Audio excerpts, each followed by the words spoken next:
Petisi dari beberapa akademisi dari sejumlah universitas terkait dengan pemerintahannya sebagai sebuah hak berpendapat dan berdemokrasi. Hal tersebut ditekankan Presiden RI Joko Widodo.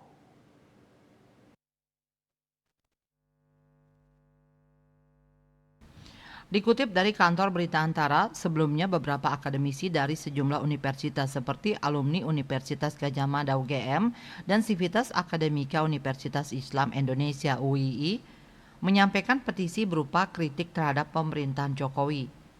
Mereka menyinggung soal etika hingga kenegarawanan dalam petisinya. Dalam negara demokrasi, kata koordinator staf khusus Presiden Ari Dwi Payana, dalam pesan singkat yang diterima di Jakarta Jumat, kebebasan untuk menyampaikan pendapat, seruan petisi maupun kritik harus dihormati. Ari menyebut perbedaan pendapat, perbedaan perspektif, perbedaan pilihan politik adalah sesuatu yang sangat wajar dalam demokrasi. Terlebih pada tahun politik menjelang pemilu, pertarungan opini pasti terjadi. Ari menegaskan bahwa Presiden Joko Widodo tetap berkomitmen untuk melaksanakan prinsip-prinsip demokrasi sesuai dengan nilai-nilai Pancasila dan koridor konstitusi. KMP Bali Pos melaporkan.